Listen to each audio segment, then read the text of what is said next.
sommes un peu penauds de commencer avec plus que le quart d'heure de retard coutumier, habituel, de rigueur. Donc bonsoir et bienvenue à toutes et à tous. Nous avons le plaisir pour la deuxième fois, la première fois c'était en 2013, d'accueillir Ahmed Hassid, qui est professeur à l'IFAM, à l'Institut Royal de la Culture Amazigh, président de l'Observatoire Amazigh des droits et des libertés, à la fois cheville ouvrière et j'ai cru comprendre aussi vibrion faisant pulser cet institut qui pourrait s'engourdir rapidement, comme d'autres instituts à Rabat, et qui est spécialisé en particulier dans la littérature orale amazigh, le hawash du sud-ouest marocain, en langue tachaléite en particulier, mais, comme vous le savez tous, qui est aussi un militant, en particulier sensibilisé à la question des minorités au Maroc,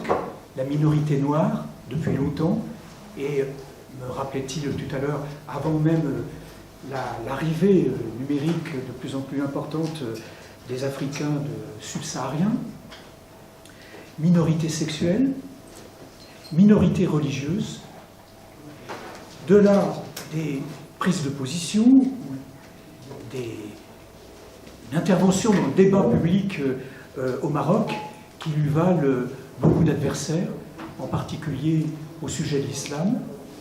Notre collègue et ami est, comme vous le savez, Foursem s'était déjà mobilisé à son intention, il y a un an ou deux, l'objet depuis des années de menaces et même de fatwas d'imams salafistes. Et c'est peut-être l'occasion de vive voix de lui rappeler combien nous sommes solidaires de son combat pour la construction de la démocratie au Maroc. Quelles que soient nos convictions, quelles que soient nos opinions, nous savons que la liberté de pensée est un tout indivisible. Notre intervenant de ce soir est aussi, bien sûr, je crois que c'est quand même essentiel de le rappeler, l'auteur de plusieurs ouvrages, l'Amazigh dans le discours islamo-politique, vous retrouvez ça dans sa fiche Wikipédia, publiée en 1998, Questions d'identité et de culture dans le Maroc contemporain, 2002, Politique de gestion du fait amazigh au Maroc, 2009, Lettres à l'élite politique, 2010. Je crois que sa voix est suffisamment forte et singulière pour que je me dispense de continuer à le présenter, et je suis heureux, en conséquence, de lui céder la parole. Merci. Merci, M. Rivet. Mesdames et messieurs, bonjour. Permettez-moi tout d'abord de remercier vivement et chaleureusement nos amis de Foursem de m'avoir associé à leurs activités, de m'avoir invité pour débattre d'une question qui est actuellement au cœur de la réflexion dans tous les pays musulmans et même en Occident, la thématique islam et modernité. Et c'est une thématique en fait qui résume la problématique de la politique et de l'évolution de la société dans les sociétés musulmanes actuelles.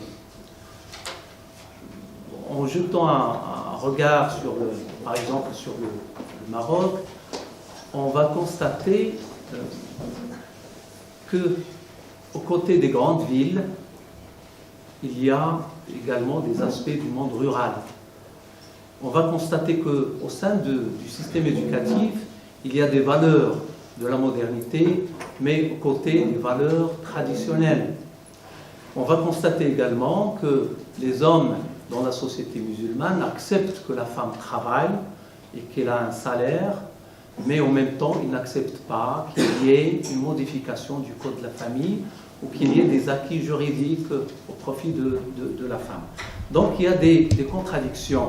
Et pour expliquer ces contradictions, islam, modernité, et répondre à la question est-ce que l'islam est compatible ou incompatible avec la modernité, il faudrait d'abord expliquer quelques éléments d'analyse et présenter pour enrichir le débat des éléments d'analyse concernant quelques facteurs historiques du XXe siècle, parce que ces facteurs-là, ils sont décisifs pour comprendre ce qui s'est passé dans les sociétés musulmanes, au Maroc notamment, et pour comprendre également le traumatisme civilisationnel actuel qui a abouti à la violence et au meurtre et également au crime organisé au nom de l'islam et au nom de la religion. Les sociétés musulmanes ont connu en fait un processus de modernisation depuis le début du XXe siècle. Et il y a eu, bien entendu, l'époque coloniale en Afrique du Nord, au Moyen-Orient, notamment les pays de l'Afrique du Nord et du Moyen-Orient.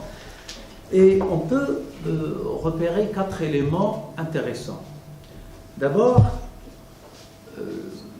juste après l'indépendance, l'héritage colonial a été très mal géré. Et ça a été très mal géré parce qu'il y a des systèmes dictatoriaux se sont installés juste après l'indépendance. Des systèmes militaires, des systèmes de despotes, c'est-à-dire de pouvoir individuel, des systèmes oligarchiques, des systèmes religieux. Hein. Et bien entendu, ces systèmes-là ont bloqué le processus de démocratisation et de modernisation dans ces pays et ont formé autour d'eux des lobbies administratifs, politiques, économiques et même sociaux, religieux, pour se protéger. Et ces lobbies-là, c'est-à-dire empêchent la société d'évoluer. D'un autre côté, ces systèmes politiques ont instrumentalisé la politique dans le domaine, ont instrumentalisé la religion dans le domaine politique. Et cette instrumentalisation a empêché qu'il y ait une rénovation de la pensée religieuse dans ces pays-là. Quand on instrumentalise la religion dans le domaine politique, bien entendu, on se donne une légitimité religieuse à un système politique. Mais en même temps, on essaie d'imposer un mode de religiosité et on essaie d'imposer une interprétation officielle au texte religieux. Et c'est pourquoi il y a eu, c'est-à-dire de la part de la société, une réaction. Hein, et cette réaction, ça a été l'apparition de courants d'idéologie religieuse importés de l'Orient. Et on peut parler là de deux idéologies religieuses, notamment l'idéologie des frères musulmans de l'Égypte, qui est apparue en 1928, et l'idéologie religieuse wahhabiste qui est née en Arabie Saoudite depuis le XVIIIe siècle. Le XVIIIe siècle a connu, bien entendu, l'apparition du wahhabisme avec Mohammed bin Abd al-Wahhab, qui était un chef religieux et qui a coordonné avec un chef politique qui est Mohammed bin Saoud, le créateur de la dynastie Al-Saoud qui gouverne jusqu'à nos jours en Arabie Saoudite.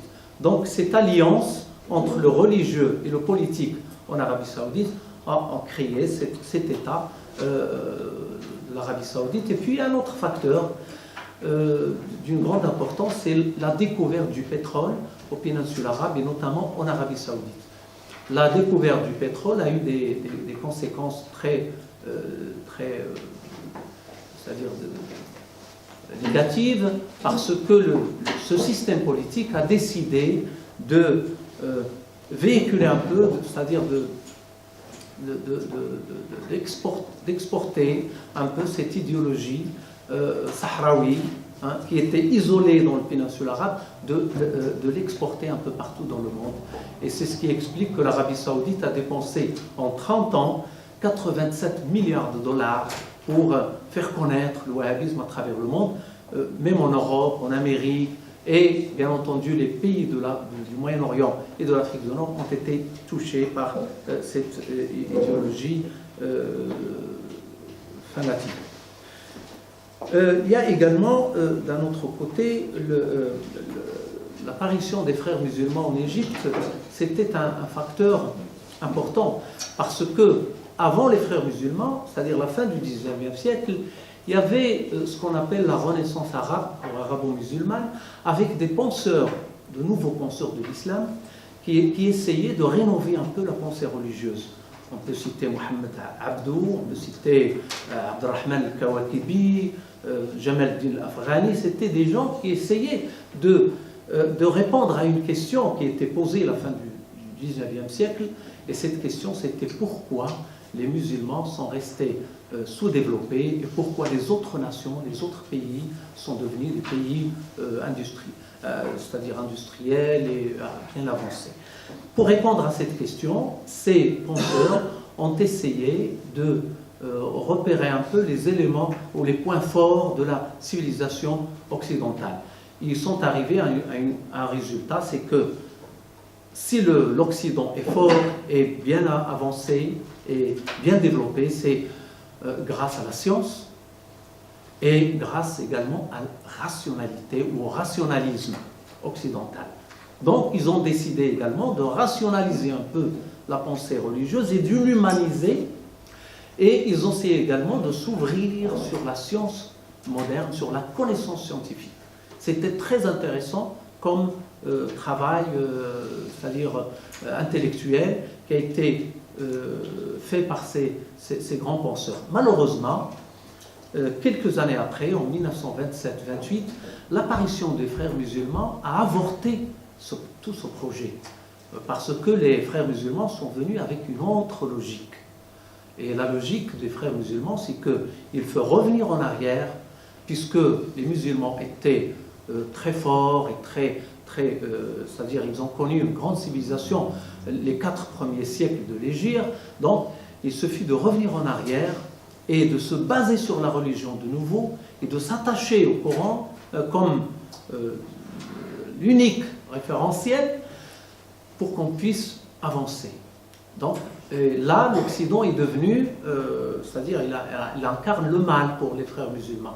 L'Occident, c'est des pays qui sont avancés sur le plan technologique, mais sur le plan moral, ils n'ont pas de moralité, ils n'ont pas de valeurs, etc. C'est l'idée qui a été faite par le Hassan al-Banna, le chef spirituel des frères musulmans, et qui a pu, c'est-à-dire être diffusée dans tous les pays de l'Afrique du Nord et du Moyen-Orient.